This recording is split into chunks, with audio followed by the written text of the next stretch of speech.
Muito bem, meus amigos, estamos no ar com mais um assunto principal e o programa de hoje eu quero tratar de um lançamento da Huawei, que é um celular parecido com esse daqui, que eu já mostrei para vocês em outros programas. Eu tenho o Huawei P10 e agora ela lançou o P20, né?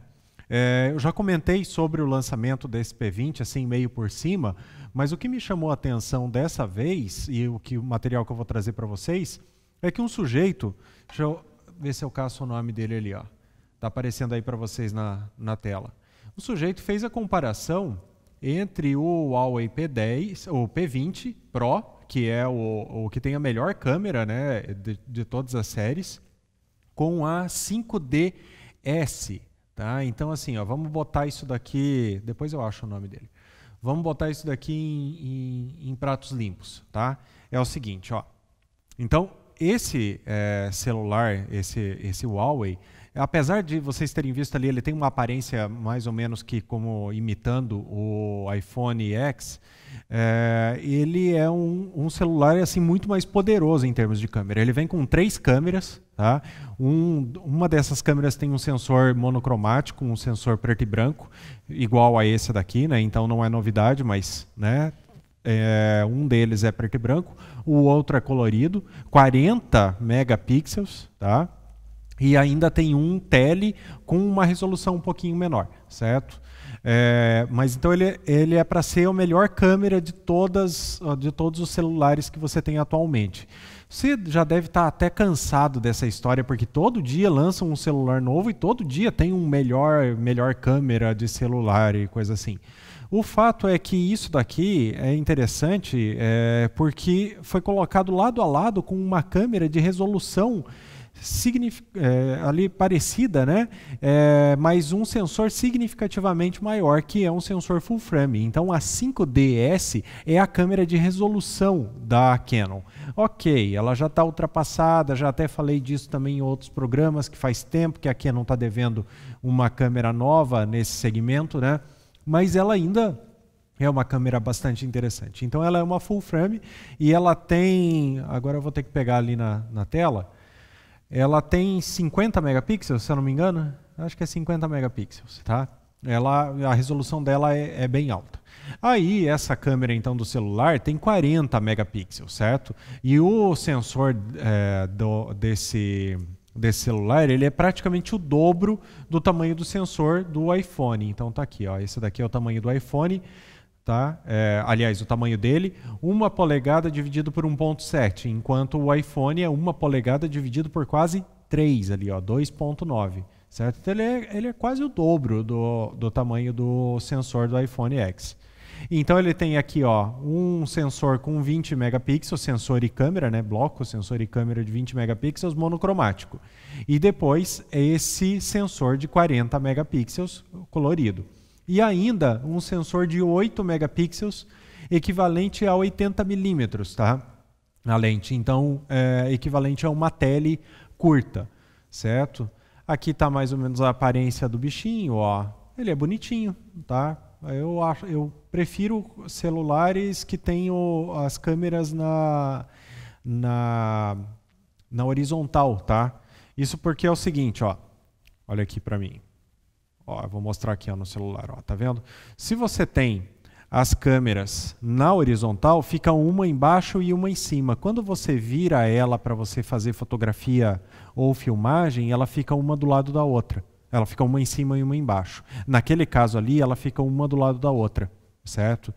Eu acho mais interessante a composição da imagem dessa forma aqui, tá?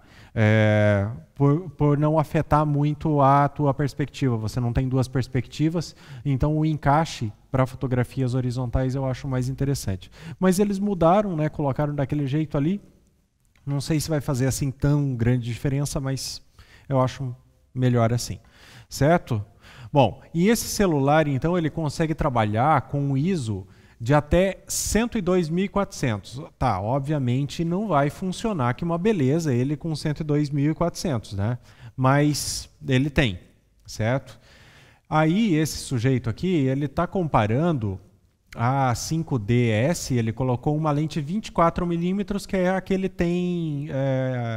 tem, mais parecida, tá, com a lente do celular equivalente, porque esse celular tem uma lente equivalente a 27mm, certo?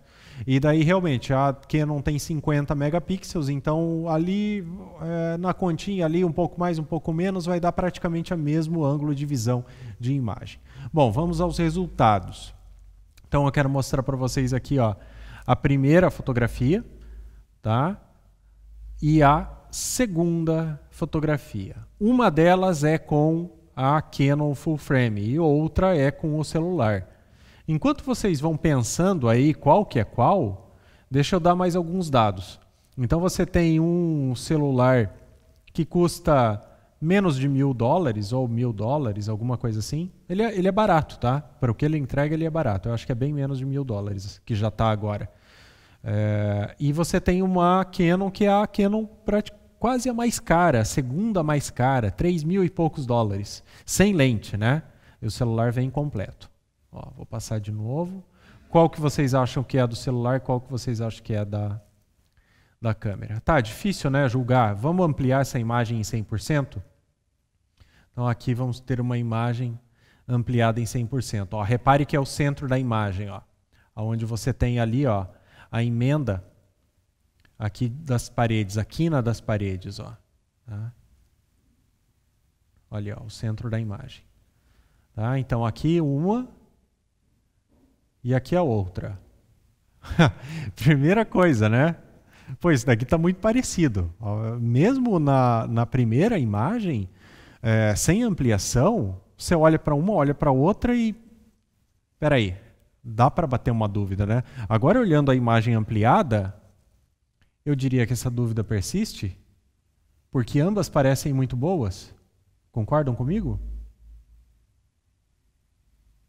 Bom, essa primeira aqui é com a Canon. E essa daqui é com o celular. Aí, meu amigo, você deve estar pensando assim, eu estou achando que a do celular está melhor do que a da Canon? Porque todo mundo prefere imagens mais nítidas, mais contraste, coisas assim. Se você olhar bem, parece que a do celular está melhor do que a da Canon. Vamos olhar de novo? Celular, Canon. Celular. Parece que tem mais nitidez e contraste na do celular, certo? Eu fiquei embasbacado a hora que eu vi esse daqui, e mais do que isso, eu fiquei tão impressionado quanto o cara que fez o teste, tá? Porque realmente está muito parecido. É claro, a luz está ótima, né? A luz tá bem forte, você tem um elemento a uma distância considerável, então a perspectiva, o tamanho do sensor pouco está influenciando na perspectiva, né? Você tem, então, uma situação ideal de teste. Mas aí ele foi mais além, ele foi testar em outras situações. Então tá ali, ó. Aqui, ó, uma situação aqui de foco mais próximo, não no infinito. Tá? Uma fotografia, outra fotografia. Agora você, meu amigo espertão, já deve ter se ligado. O conjunto Canon fica um pouquinho mais angular, porque ele está usando uma lente 24mm. O conjunto do celular é um pouquinho mais tele, então esse daqui já mata, né? Esse daqui, obviamente, é do celular, e esse daqui, obviamente, é da Canon. Uma coisa que dá para reparar, já olhando assim de cara, é que esse baixo contraste que você tem na Canon, na verdade, é um pouquinho mais de dynamic range que ela parece ter, certo? Um pouquinho mais de dynamic range. Não é que ela tem menos contraste, ela tem mais dynamic range. Tá? Aí, aqui nós temos os cortes. Aqui a ampliação da Canon e aqui embaixo a ampliação do celular. Agora você começa a ver algumas coisinhas melhor, ó. Por exemplo, você está vendo aqui em volta dessa, aqui em volta tem uma manchinha azul, ó. Não chega a ser uma franja, mas tem uma manchinha, tá? Isso daqui é aberração cromática, certo? Na da Canon não tem, ó. Tá vendo? Que a da Canon não tem. Agora não tem a franja, né? Aí você me pergunta assim, ó, você já falou um monte disso, Rômulo. Esse raio de aberração cromática disseminado, mas o que eu quero com isso? Eu vou lá no Photoshop e puxo, tem um negocinho lá que fala assim, ó, tirar a aberração cromática. Aí aquela franjinha que tem azul em volta das coisas, ou vermelho de um lado ou azul do outro, ela some. Não, meu amigo, ela não some, não é assim, é por isso que eu digo disseminado, tá? Insisto, ó, dê uma olhada no meu livro, Tríade da Câmera Fotográfica, que você vai saber tudo sobre isso. Deixa eu mostrar aqui para vocês que estão perdidos aí o que é essa aberração cromática. Né? Então, você está muito perdido? Ó, aberração cromática, tá? Isso daqui, ó, é a aberração cromática, certo? Que a gente chama de franja púrpura. E essa daqui é uma outra aberração cromática que é aqui, ó, vermelhinho de um lado, azulzinho de outro, ó, tá vendo? Isso aqui vocês corrigem lá no Photoshop, esse vermelhinho de um lado e azulzinho do outro. Essa franjinha azul aqui, ó, você consegue corrigir, meu amigo, mas você não consegue corrigir o azul que está invadindo aqui, ó, e que você nem sabe. Essa é a aberração cromática que eu digo que é a disseminada. E é isso que está fazendo diferença nessas fotografias, porque o algoritmo de decodificação do celular, ele tira a aberração cromática como se fosse lá o Photoshop. Só que a aberração cromática na franja e não a disseminada. Então, a disseminada continua e daí ela dá essa tonalizada nas sombras, que parece que está azulada a sombra. Tá vendo? Na Canon não tem isso. Ó. Na Canon não tem. Certo? Por quê? Porque a aberração cromática não é tão forte na Canon. Aqui a aberração cromática é bem forte, está controlada por meio de programação, mas no ponto onde ela consegue se espalhar, tanto nas luzes altas quanto nas baixas luzes, você tem uma tonalização. Isso, então, é a velha aberração cromática disseminada que eu tanto falo, mas que eu acho que não tinha mostrado nenhum exemplo até hoje. Certo? Mas ainda assim, né? Pô, a imagem do celular tá fantástica, né? Perto da Canon. A da Canon agora está um pouquinho melhor, mas a do celular está fantástica. E aqui nós temos um outro exemplo. Ó, tá? Aqui a Canon e aqui o celular. Aqui aparece um pouquinho mais ainda de aberração cromática. Ó. Então aqui, na linha aqui, ó, em volta aqui você consegue ver um pouquinho mais de aberração cromática. Enquanto aqui na Canon você vai ver aquela aberração cromática transversal, vermelhinho de um lado, azulzinho de outro. Ó, tá? E essa lente 24 da Canon, ela tem mesmo isso, azulzinho de um lado e vermelhinho de outro. Certo? Agora o que eu quero mostrar para vocês é o teste em pouca luz. Tá? Deixa eu vir aqui para baixo. Isso daqui é a fotografia do celular. O cara tirou a foto dentro do banheiro dele sem luz nenhuma. Tá? Deixa eu ver se ele colocou aqui qual é o ISO que ele usou. Não, ele não colocou qual é o ISO. Tá? Mas provavelmente o ISO mais alto, porque não tinha praticamente luz entrando nenhuma dentro ali do banheiro. Certo? E aqui a da Canon. Tá? Então, agora sim, originalmente da câmera, olha que diferença. Né? Isso daqui é por causa do sensor pequeno. E isso daqui, o sensor grande. Tá? Agora, se você pega e trata essa imagem a partir do RAW, essa daqui é a imagem do celular. Olha só. Olha que incrível. Isso daqui é a imagem não tratada da Canon. Isso daqui é a imagem tratada do celular. Agora, se você olha ela em 100% aqui, ó, até que ela retém bem os detalhes, né? Isso daqui é um celular, minha gente. Isso daqui é um celular fotografando num ambiente de luz praticamente zero. E olha como ela consegue recuperar tons e nitidez. Isso é incrível, incrível. Tá? Bom, é isso daqui. Agora eu quero discutir um pouco com vocês o porquê disso e eu vou parar nesse teste aqui de cima antes de voltar. Como raios um celular que tem um sensor de meia polegada, tá? Meia polegada mais ou menos, um pouco menos que meia polegada, consegue ser tão bom assim em relação a uma câmera que é full frame, né?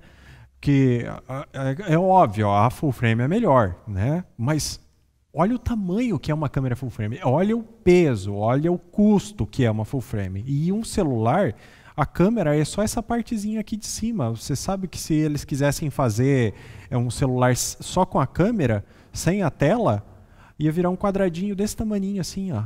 Tá? Então, como que eles conseguem?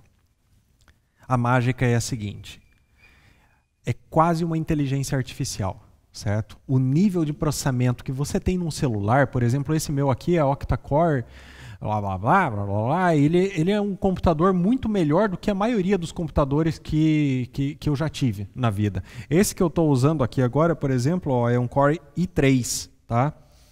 Ele é pior do que esse daqui. Ele, se eu não me engano, esse daqui tem 2 núcleos só, esse daqui tem 8 núcleos. Os megahertz dele, a frequência do celular é mais alta. É por isso que um celular consegue chegar ao nível de uma câmera full frame hoje em dia, porque o processamento em cima dessa imagem é fantástico. Os algoritmos que a Huawei está usando de quase, como eu disse, quase inteligência artificial, são capazes de corrigir praticamente tudo. Corrige a aberração cromática, que teria muito, corrige o pouco dynamic range, que um celular com um alto fator de preenchimento no sensor teria, corrige praticamente tudo, certo? Então é por isso que você tem uma qualidade assim tão grande. Agora, praticamente não é tudo.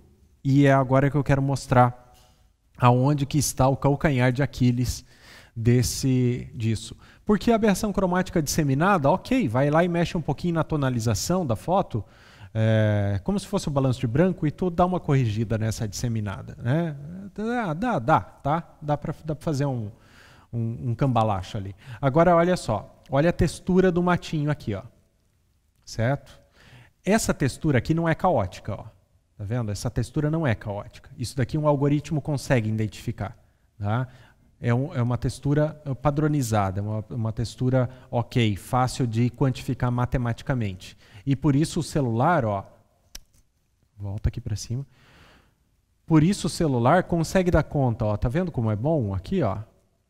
Agora essa textura aqui, ó, é caótica.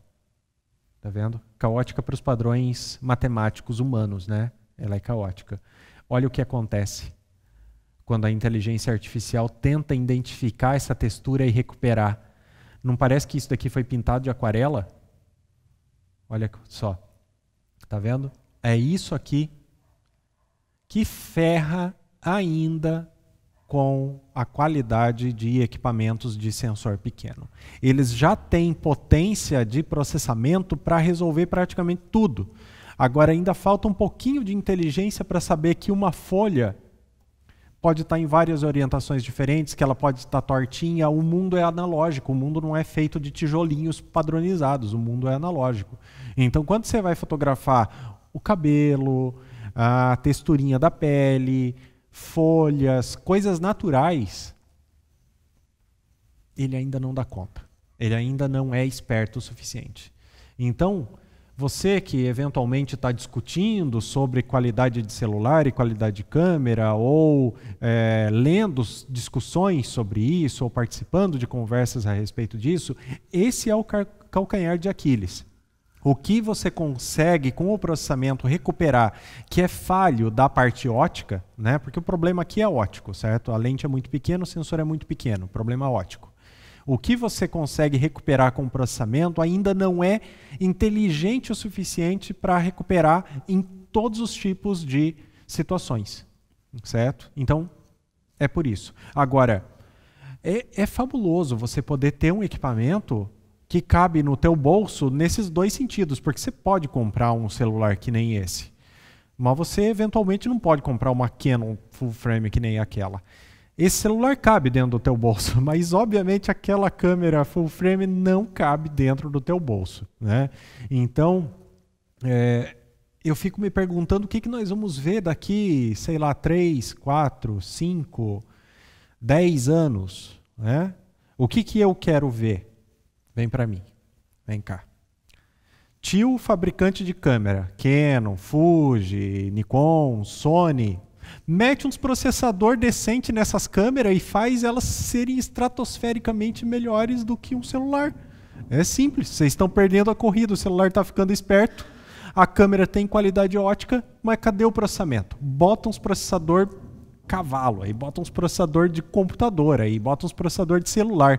Aí nas tuas câmeras você vai ver. Ninguém vai ficar discutindo se câmera é melhor do que celular ou celular é melhor do que câmera, nem nada do tipo. Beleza? Esse era o assunto principal de hoje. Eu volto daqui a pouquinho com cultura geral e no último bloco, como sempre, respondo as perguntas que chegaram no e-mail assuntoprincipal@fotostv.com.br ou também pelas outras mídias e redes sociais aqui do Grupo Fotos. Certo? Até daqui a pouco.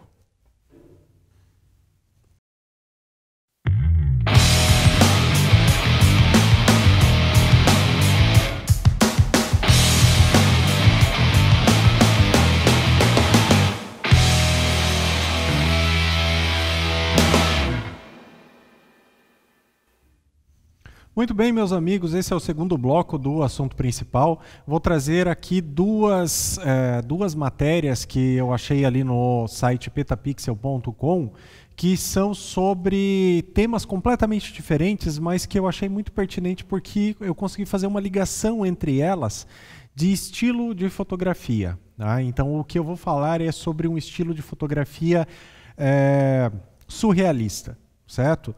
O primeiro assunto é uma série de fotografias da National Geographic que está trazendo o questionamento planeta ou plástico. Tá? Para dar um pouquinho de contexto para vocês, teve essa capa aqui ó, da National Geographic, colocando a Estátua da Liberdade debaixo d'água. Isso daqui foi em 2013, tá? Falando sobre o negócio de aquecimento global e a morte dos oceanos e coisas assim, certo? Então, essa capa ficou muito famosa na época, né? Dizendo ali, ó, que, não sei se vocês conseguem ler aqui, ó, não tem gelo, ó, no ice, ou seja, o gelo derreteu e em vez de você ter um iceberg aqui, você tem a Estátua da Liberdade embaixo d'água. Isso também evoca uma referência de uma outra fotografia fantástica da história da National Geographic, que é essa daqui, ó, que é uma composição de duas fotografias, tá? Mostrando um iceberg visto por baixo e por cima ao mesmo tempo. Tá? Olha que fantástica essa imagem, ela é icônica, ela já existe há muito tempo. Então, a referência disso daqui foi usada para essa capa. E agora, novamente, a National Geographic usou essa mesma referência para uma nova capa, alarmando para o risco que os oceanos correm, que na verdade nem é mais um risco, porque a coisa já está tão ruim que já meio que quase que não tem como piorar, de plástico, de poluição de plástico nos oceanos. Então, ao invés de ter um iceberg ali, tem uma sacola plástica na forma de um iceberg. Olha que incrível, principalmente o impacto visual. Olha só para essa imagem assim, ó. Depois você vai baixando ela. Olha isso. Olha que genial isso, né? Obviamente, né? Obviamente, a imagem é genial, mas o assunto é péssimo, né? É terrível. A gente não deveria estar nessa situação. Essa coisa do plástico é algo novo, né? Você tem poluição no mundo desde que existe humanidade, você tem intervenção humana, mas os plásticos é coisa recente. E como que a gente conseguiu em poucos anos emporcalhar o mundo de tal maneira com o uso indiscriminado de plásticos, principalmente para embalagens? Né? Então, esse assunto é terrível. Né? Quero convidar vocês, inclusive, para olhar essa matéria. Tem várias fotografias da natureza interagindo com plástico, do homem interagindo com plástico. É chocante. Tá? Então, vou mostrar de novo aqui. Ó. Vocês entram aqui no site da National Geographic. certo? E vai ter lá as imagens, outras imagens. Mas o que eu quero falar, como esse é um programa sobre fotografia, eu quero falar do surrealismo que essa imagem trata, né? Obviamente, o assunto plástico descartado na natureza é extremamente sério. E eu quero que você se preocupe com isso, que você entre lá na página da National Geographic e acompanhe a série que a National Geographic está fazendo, sabe? Certo? Eu acredito que isso vai mudar sua forma de ver esse assunto. Mas eu quero principalmente tratar aqui, portanto, da composição dessa fotografia, como ela consegue ser surreal, né? Como ela consegue ser incrível, impactante, né? Obviamente, essa imagem é uma composição. O fotógrafo ele não foi lá na natureza e viu a sacolinha ali e tinha um fundo cinza perfeito e tinha uma luzinha entrando do lado. Então ela é uma composição que se tornou surreal pela obra em si, né? Então isso daqui, alguns até poderiam dizer que não é uma fotografia, que é uma arte com base em imagem fotográfica, uma mistura, né? Mas o fato é que ela não tem nada de irreal, ela é surreal, porque uma sacolinha pode realmente estar dessa maneira, espalhada por aí, como as outras fotografias que essa série traz. Tem imagens chocantes ali, de animais presos em plástico, tem imagens de seres humanos assim, totalmente mergulhados em plástico no ambiente de trabalho deles. Não quero mostrar essas imagens porque eu quero que vocês entrem lá no site da National Geographic e olhem, tá? Mas o quão impactante uma fotografia surreal pode ser, esse é o ponto, né? Essa é a veia que eu quero trazer aqui para a nossa discussão. Porque as pessoas ficam se preocupando muito, você fotógrafo, você amante de fotografia, que gosta de olhar fotografias, vocês ficam se preocupando muito, eventualmente, com o realismo das fotografias. Ah, porque tal fotografia não é real. Ah, porque eu quero que a minha fotografia seja fiel à realidade. Mas isso não é tão legal assim, sabe? Você não deve se prender só à realidade das coisas, até porque, vou contar um segredo para vocês, vou contar para você aqui, ó, só vem de cantinho aqui, ó. A realidade não existe, meu amigo, tá? A realidade não é absoluta, a realidade é de cada um. A forma com que você vê e interpreta o mundo é completamente diferente da forma que o cidadão que está ali do lado vê e interpreta o mundo. Então, realidade absoluta não existe. Se você prende a sua realidade em uma fotografia, ela, adivinhe só, não vai ser real para outra pessoa, porque afinal de contas a outra pessoa tem outra realidade. Então esquece esse papo de realidade, certo? Bom, o surrealismo na fotografia é genial, mas é muito difícil de ser aplicado. Lá na pintura, o Picasso foi lá e fez umas coisas meio malucas e era surreal, entendeu? O Salvador Dalí, o Salvador Dalí tem uns negócios assim extremamente surreal, né? É fácil você na pintura. Você pira em alguma coisa, você vai lá e passa para o papel, para a tela, o negócio. Agora, na fotografia, como ser surreal? Né? Como você alcançar o resultado dessa fotografia aqui atrás? Ó, como você alcança esse resultado? Como que você consegue esse surrealismo? Né? Eu quero mostrar um cara que não fez composição de imagem para alcançar surrealismo. E por acaso também é do mar, as fotografias dele. Tá? Deixa eu achar o nome aqui, ó, Matt, não sei falar o sobrenome dele, tá? Ele é um fotógrafo britânico que fez uma série de fotografias onde você tem a interação das ondas vista por baixo. Então, olha essa imagem, meu amigo. Olha como isso é fantástico. Isso daqui não são nuvens, isso daqui é a arrebentação das ondas visto por... Maldito mouse! A arrebentação das ondas do mar vista por baixo. Tá? Isso daqui não são montanhas, isso daqui é o fundo oceânico.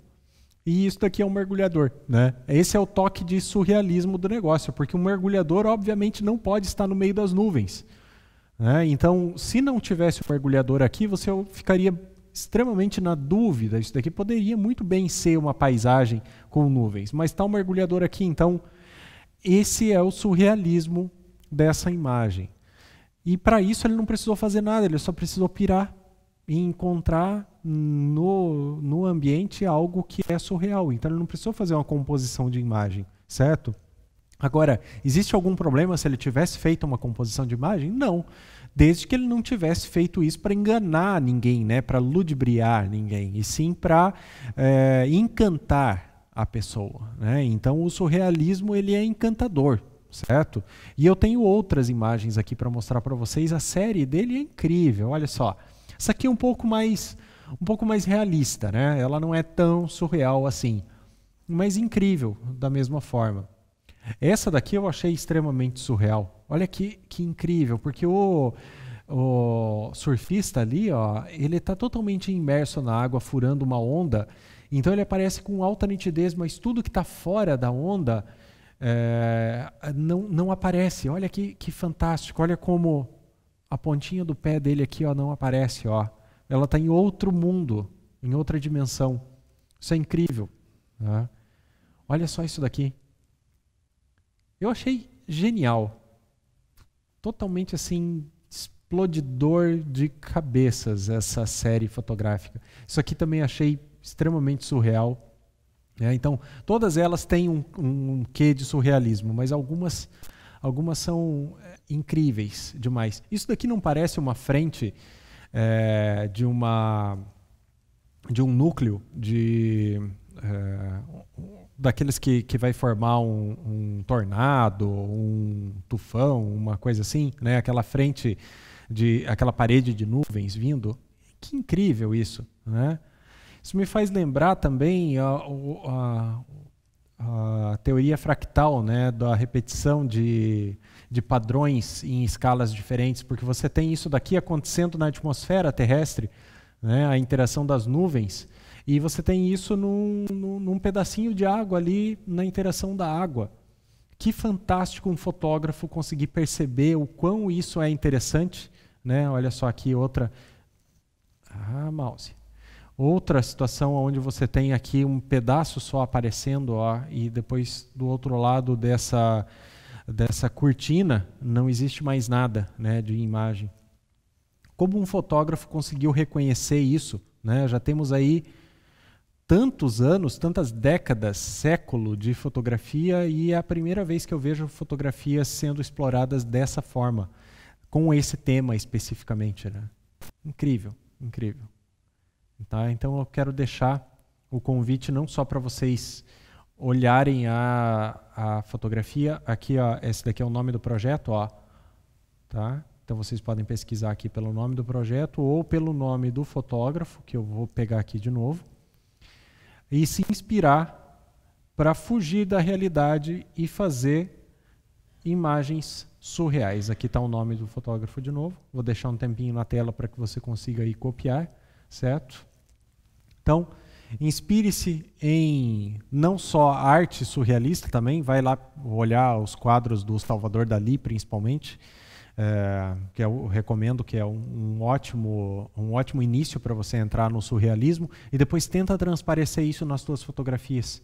Tenta fugir da realidade, que isso vai ser extremamente impactante. E nem estou te dizendo assim, tenta fazer isso só com a câmera. Não, vai lá e pira, faz isso também com software edição. Use todas as ferramentas que estão disponíveis para você criar o que você quiser, certo? Só não tenta enganar ninguém, né? Eu estou falando isso porque volta e meia um fotógrafo ou outro aí usa software de edição para tentar enganar as pessoas. Isso é péssimo. Mas quando você tenta criar coisas novas, coisas impactantes com edição, isso é louvável, certo? Era isso que eu tinha para falar para vocês nesse bloco. Eu vou tomar uma aguinha, volto daqui a pouquinho com as perguntas que chegaram no e-mail assuntoprincipal@fotostv.com.br ou através das outras mídias e redes sociais aqui do Grupo Fotos. Certo? Até daqui a pouquinho.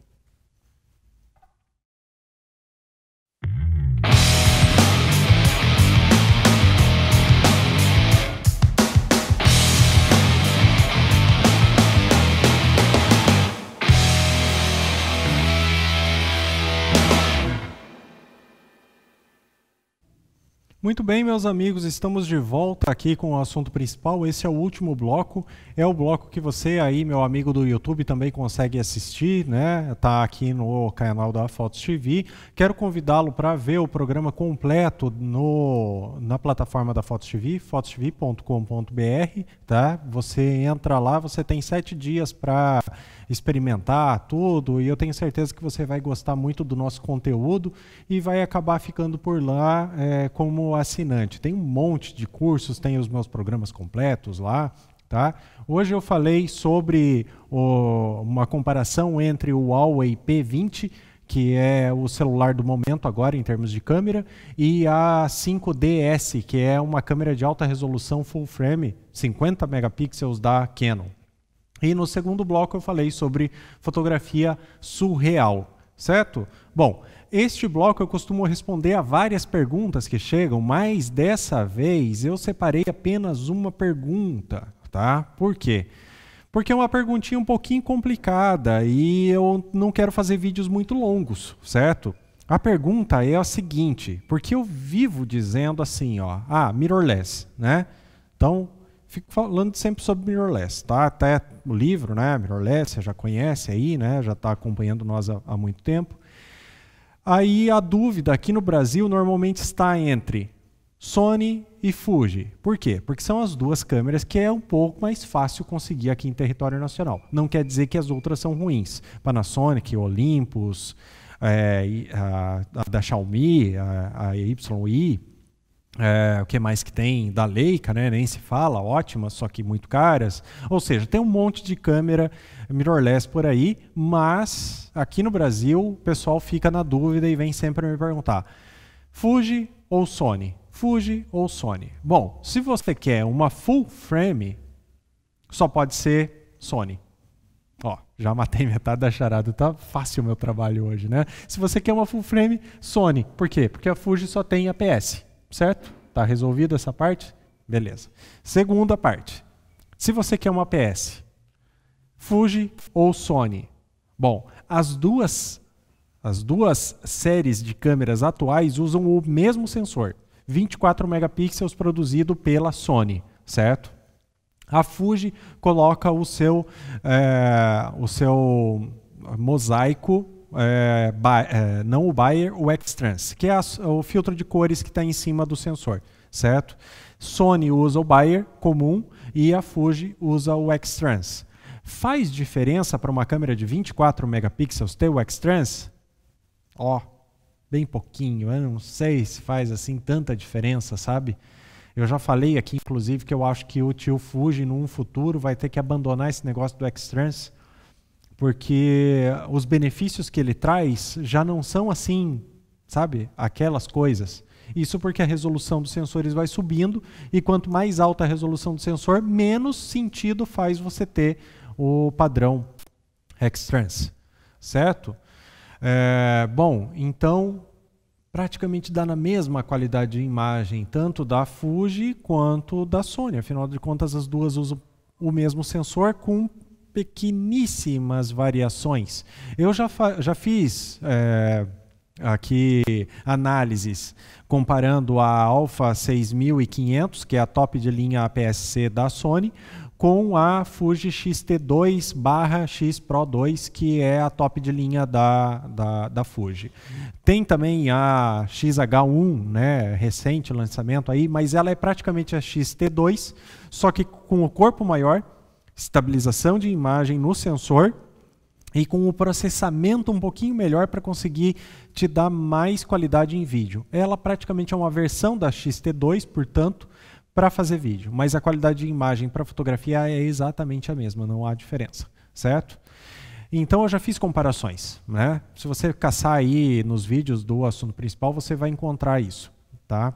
Agora a questão continua, porque não é só a câmera, né? Você não quer saber só sobre a câmera, você quer saber sobre tudo. Eu compro uma Fuji APS-C ou eu compro uma Sony APS-C?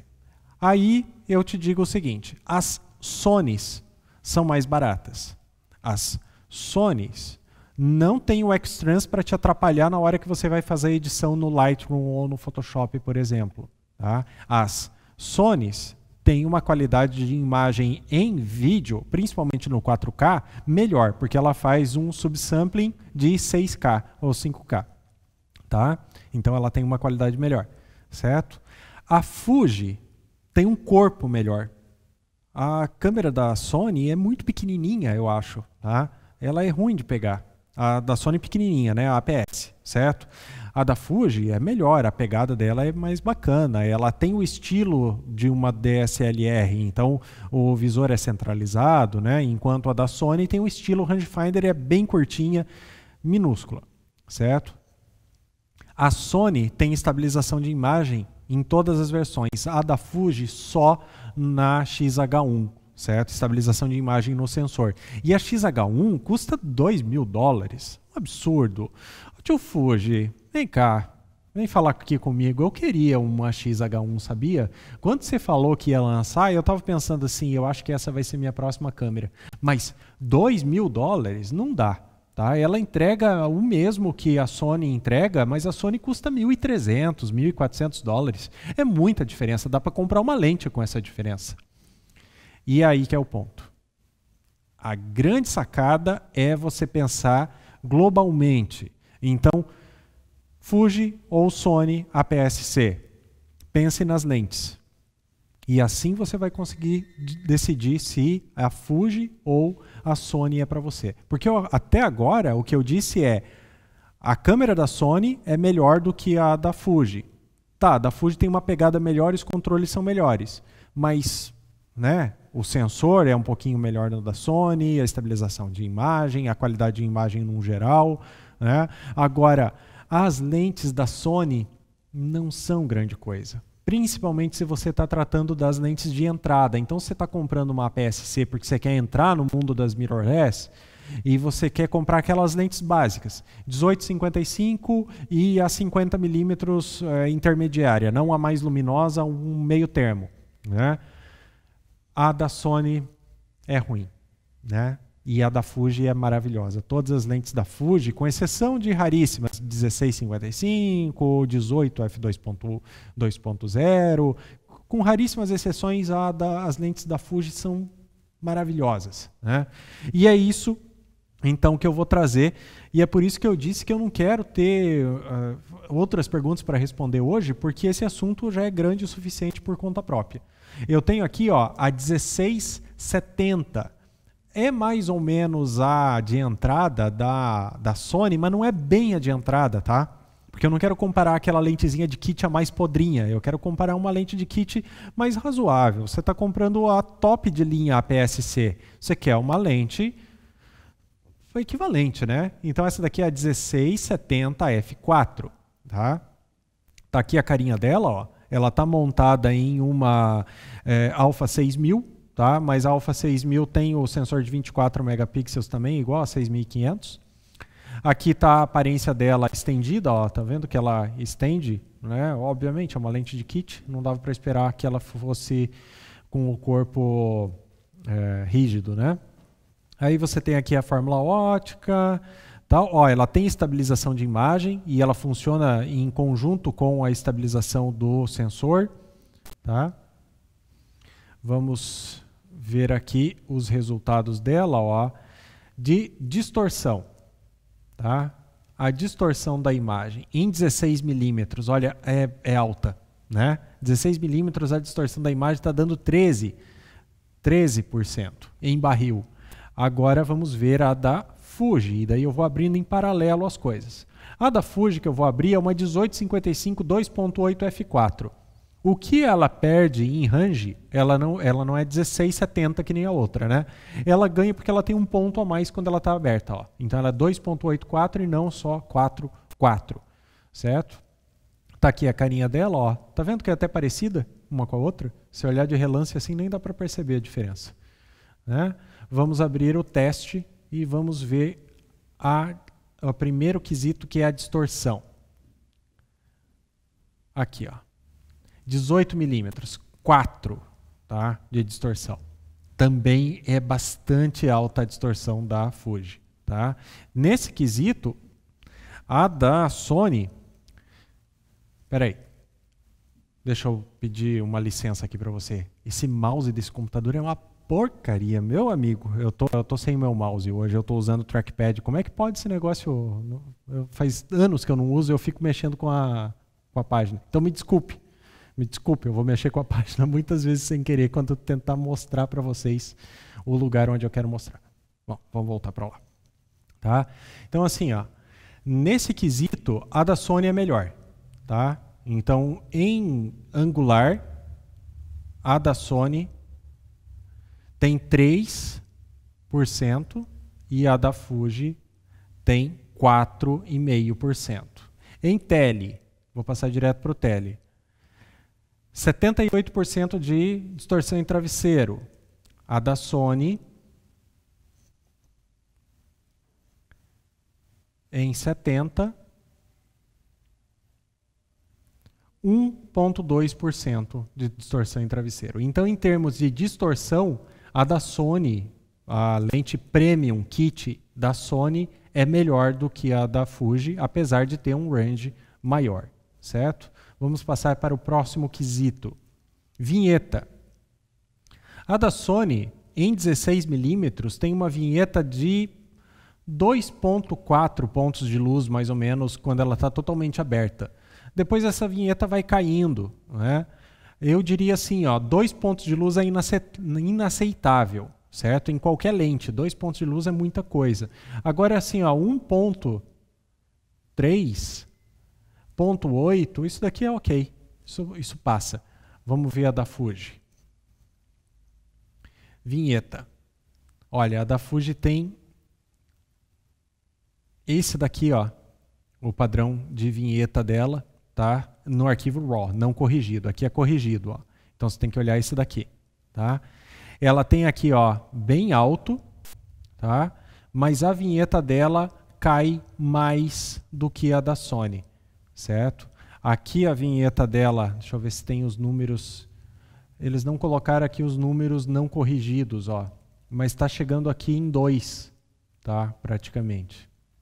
Eu diria o seguinte, que a da Fuji leva um pouquinho de vantagem em relação à da Sony com a lente em angular, mas a Sony leva um pouco de vantagem em relação à da Fuji com a lente em tele. Perceba que a vinheta em tele da Fuji é bastante alta, ó. Tá vendo? É bastante alta aqui em F4, ó. Certo? Então, se isso é uma questão importante para ti, a da Sony ainda ganha. Resolução 18 milímetros, a borda, meio borda, centro. Tá? Vamos abrir a da Sony. A da Sony alcança no centro um número de 3.487 linhas, enquanto a da Fuji alcança 2.253 linhas. A da Sony é melhor no centro do que a da Fuji, mas a da Fuji é melhor do que a da Sony na borda. Olha só, na extrema borda aqui, ó, ela chega a 1.679 linhas. Ou seja, a da Sony tem uma aberração esférica maior, uma curva de campo mais pronunciada, certo? Muito bem. Vamos passar direto aqui para a situação tele. 70. Ó, o mouse me atrapalhando de novo. 70. 70. E aqui, no caso, 55.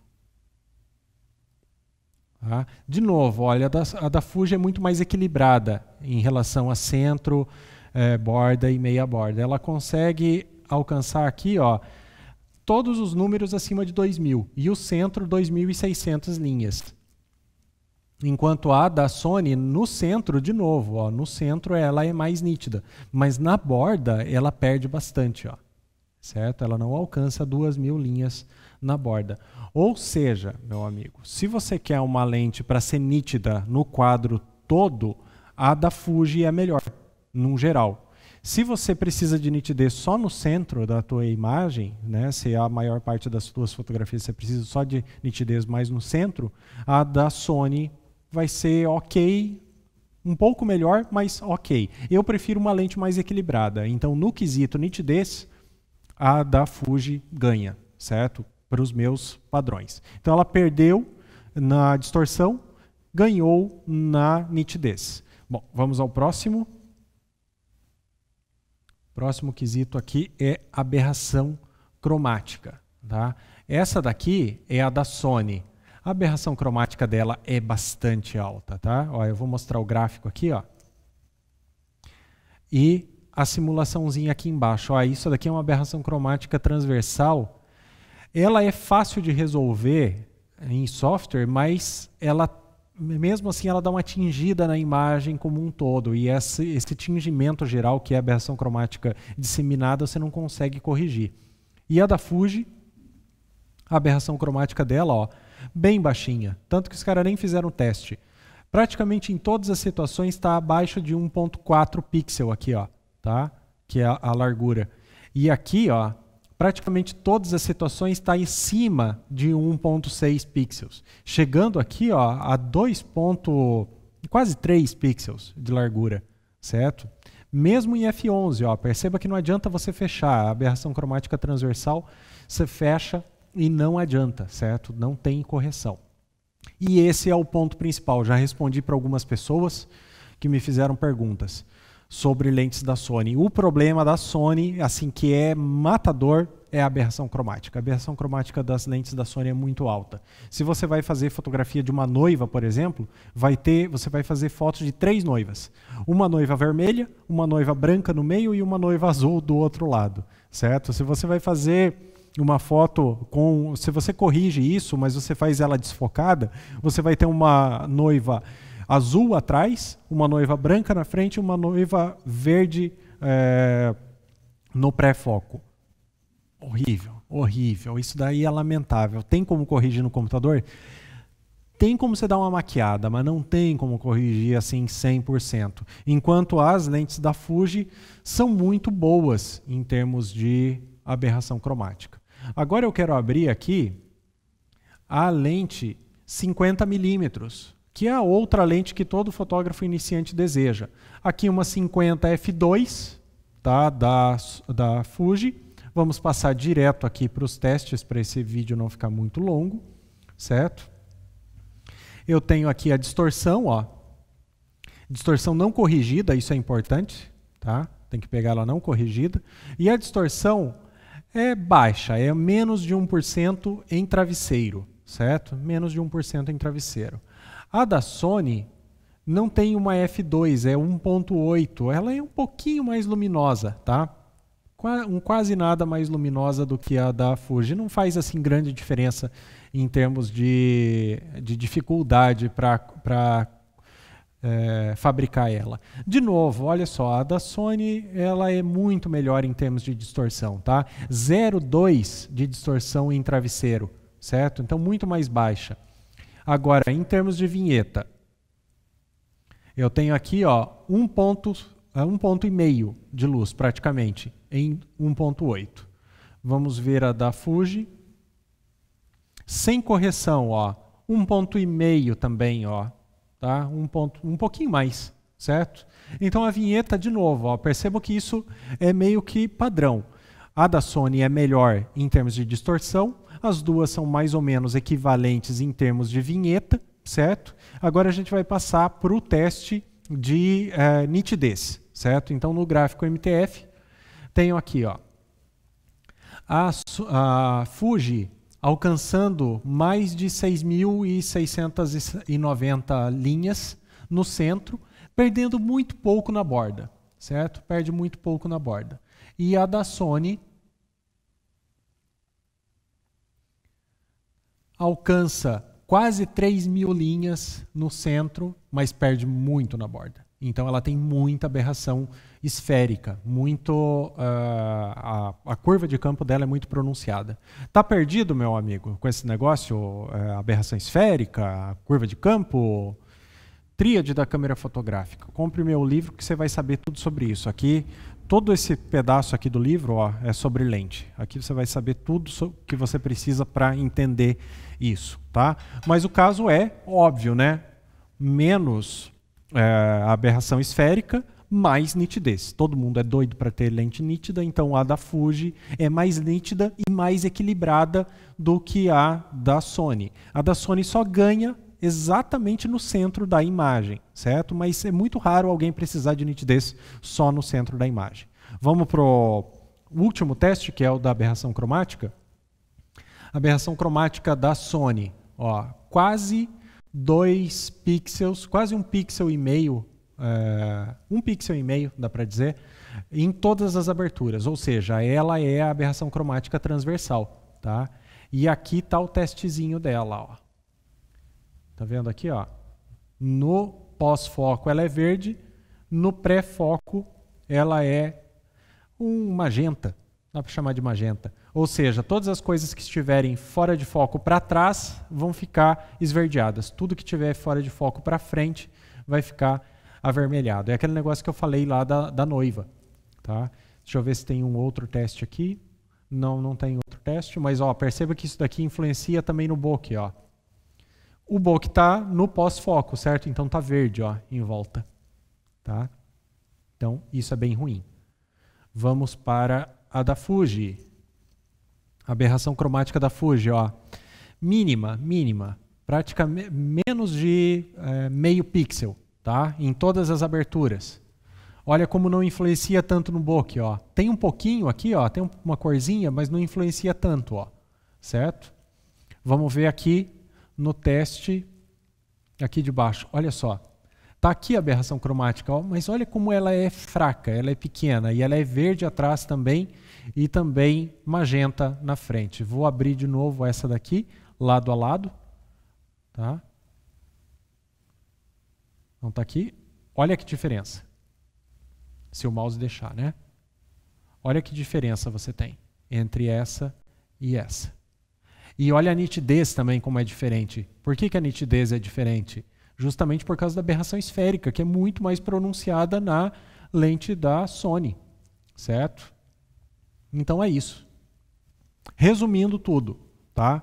Se você está estudando lentes para definir se você quer uma Sony ou uma Fuji, as lentes da Fuji tem um pouquinho mais de distorção, vinheta igual, um pouco mais de nitidez geral e praticamente nada de aberração cromática. As lentes da Sony têm menos distorção, vinheta praticamente igual, tem uma condição de aberração esférica muito caótica, então você tem muita nitidez no centro, mas muito pouco na borda, ou seja, num geral ela é mais desequilibrada em termos de nitidez, e ela tem muita aberração cromática, o que é terrível, certo? Espero ter ajudado vocês aí, né? Eu recebi várias perguntas a respeito disso, certo? Espero que isso tenha botado um pouco de clareza na dúvida de vocês, para poder escolher, então, entre os dois sistemas dominantes de mirrorless, principalmente aqui no Brasil, certo? Mais dúvidas? Mande e-mail para assuntoprincipal@fotostv.com.br. Deixe comentários aqui no vídeo, se inscreva no canal da Fotos TV e não esquece de dar uma passadinha lá pela plataforma fotostv.com.br para ver nossos conteúdos completos. Ok? Até a próxima. Tchau. E aí, meu amigo, gostou do programa de hoje? Deixa um like, deixa um comentário, não esquece de se inscrever no canal e de dar uma passadinha na plataforma fotostv.com.br para ver tudo que a gente produz para vocês. Beleza? Até a próxima. Tchau.